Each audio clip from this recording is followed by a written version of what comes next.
There's a phrase in Deuteronomy that says as follows. It says, "You should be happy with all the good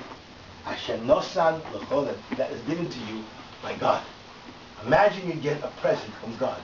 You should be saying, and everything, even if it's not perfect, even if it's a torn piece of paper with God's signature on it, you should be excited.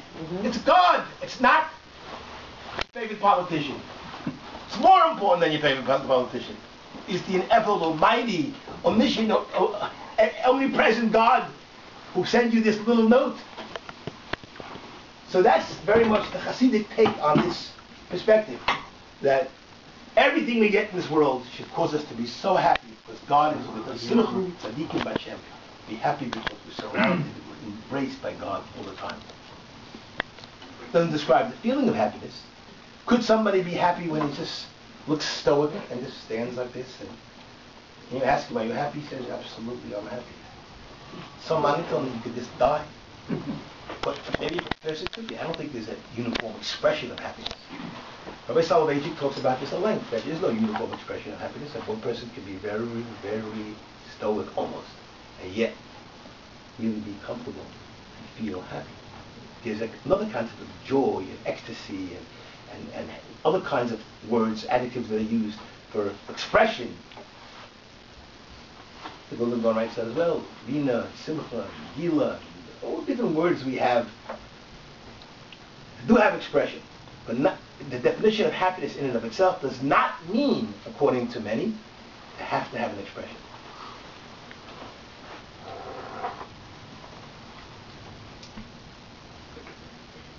I want to tell you a story of a professor that I'm in contact with through email. The professor's name is, I have his book here actually with me, but I'm not going to use it. The topic in itself represents what he had told me.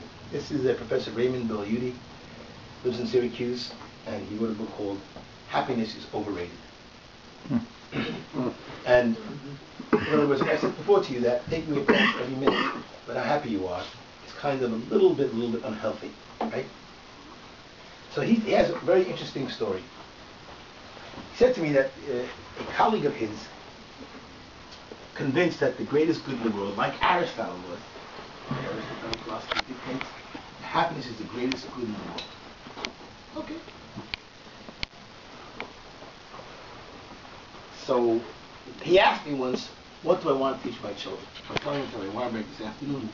Warburg actually also teaches this concept of happiness to lots of people, and he's very successful.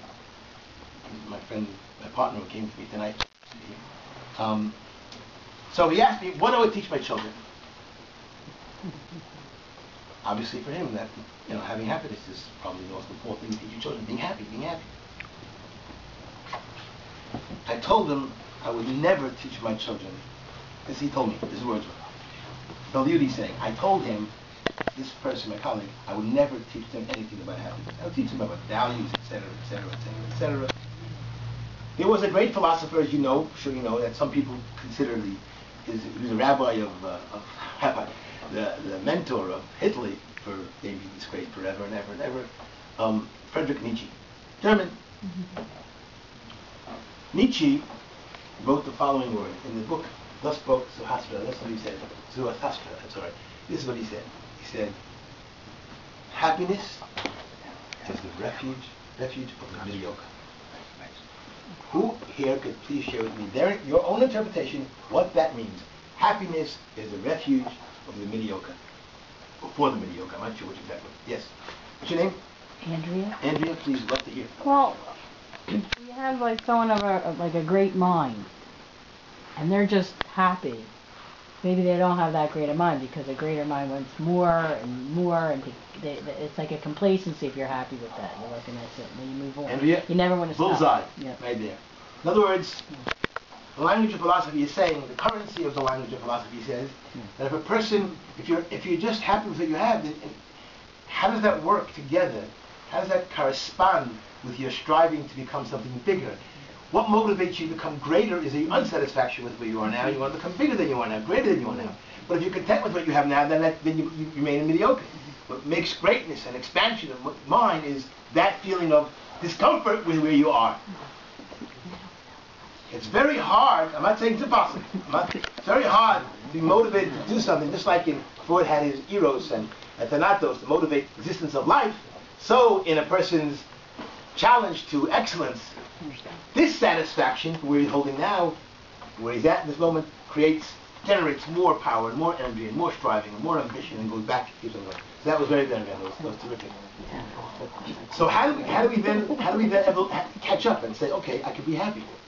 How do we do that? If it's refuge for the mediocre, then it's best to be unhappy until you, I don't know, until you die. I mean, then you don't have time to be happy. I'm just throwing this question out. If you have something to say about the answer, you talk to your rabbi, you go out, let me talk to you about that as well. So in any event, I want to share with you an incident that took place in the late 90s. There's a man, he's a talk show host. His name is Dennis Prager. Anybody hear of him? Yeah, he's here. I'm Orthodox. I spoke to him on the phone one time. He told me that he was Orthodox with a small O. I said to him, could you please define specifically what you mean Orthodox with a small O, right? Is that a legitimate question? What's a small O as opposed to a big O? So he said to me that, well, I drive to synagogue on Shabbat, which makes him unorthodox, but I don't put on the radio in the car. That's what he said to me. So that was cute. So this talk show host has told me one day he asked 200 people on the radio program to answer him the following issue. What is the most important thing that you want to share with your children? What you want for your children? What is the most important thing you want for your children? 200 were divided between success and happiness. It's amazing, right? He told me 192 were divided between success and happiness. Only eight people answered they want their children to be good. Isn't that amazing? Isn't that amazing? And I'll make it more specific what that means. Two beautiful, wonderful, sweet yentis talking about their children. One has a son in Israel, in Beersheba. One has a son in New York. So Hannah says to Mary, or Sadie, Hannah says to Sadie, we'll tell her Jewish, right? How's your son in New York doing? She says, oh, don't ask. He's a brain surgeon in Cornell. And, oh, please, he's always sought after. People waiting for years and months to see him, to look at him, to smell him. This, they didn't believe it. Okay. Sadie asks Hannah, how's your son in Beersheba? Oh, he's great. He's wonderful. He volunteers in a cardiac hospital in Beersheba. One is very successful. One is very good. I'm not saying those was not good, but this is really something. To volunteer your expertise in a time where you could make millions of dollars, and to volunteer your expertise to help people who cannot pay, perhaps.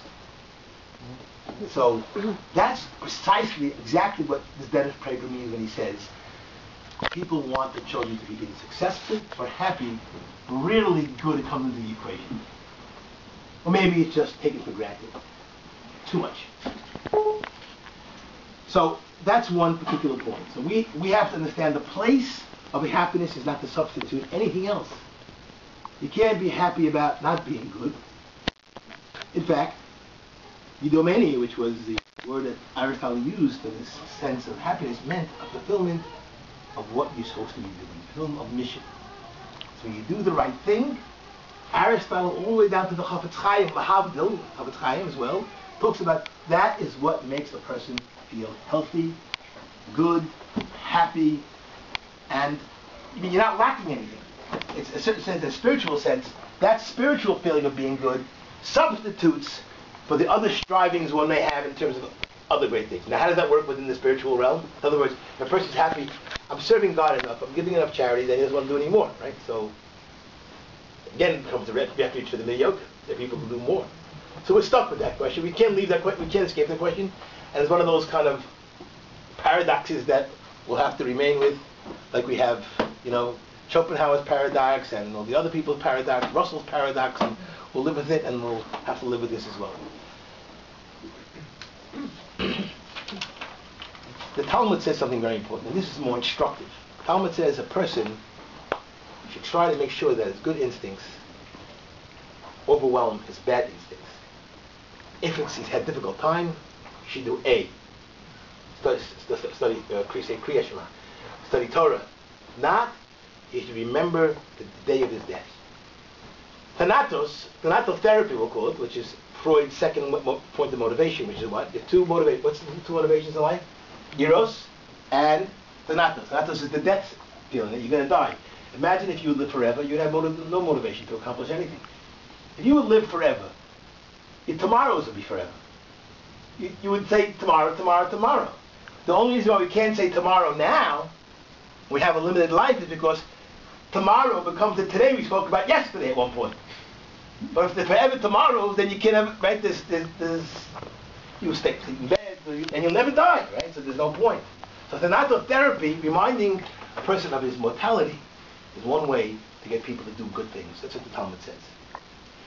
So one of the commentators who are very well respected throughout the whole Torah world asked the question. He said, so then why don't we go study Torah, say Kriya Shema, and then do this? Why don't we just go right to the Thanato thing and say, death, you're going to die, mortality.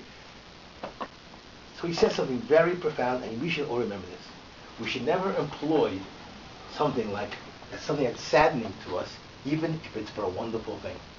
We should try to avoid it. We have no choice.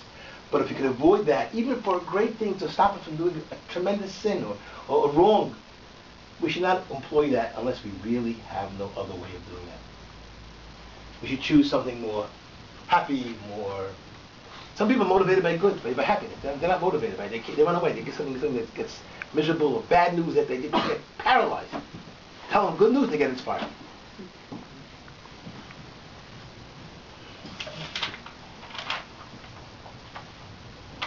There are two other kinds of experiences, I mean not two other kinds, there are millions of other experiences of happiness in this world, from a secular point. Some people would consider, like Bertrand Russell would consider wealth, happy man. I want to read you something about wealth. You tell me if you remember. This is an introduction to a book that I bought a long time ago. Billionaire's Ball. Now I just want to read you from the flap of this book and tell me, after you hear this, how funny it is or how sad it is, or how scary it is. Well, actually, I should read you the first page first, and then I'll go back to the flap. It's very brief. Imagine this.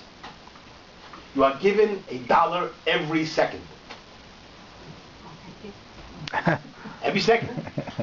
At that rate, after 1 minute, how much? $60. After 12 days, you'd be a millionaire. Every second, 24/7, in 12 days, you are a millionaire. Something beyond most people's dreams, right? A millionaire in 12 days. But how long would it take to become a billionaire? Well, at that same rate of $1 a second, it would take almost 32 years. 32 years. Okay. Another way to grasp the sheer size of billionaires' fortunes is to imagine how long it would take Bill Gates, generally considered the world's richest man, to count his $53 billion. How long will it take to count $53 billion at the rate of $1 a second? If he counted at the same rate, $1 per second, and he counted most non-stop, day and night, he'd have it all tallied up in 1,689 years. Wow. Do you understand what that means? So, can you imagine that? Lives of 65 million lives you have to live to have 1,689 years to count the money. So I don't know what Bertrand Russell means when he says having money is, because there's always the thing about the hunger is never satiated for money to the point that you have to wait 1,689 years to count it. And then you think to yourself, could something of such non-virtue, pardon my saying so, I must say this because I believe people should have money they need to live.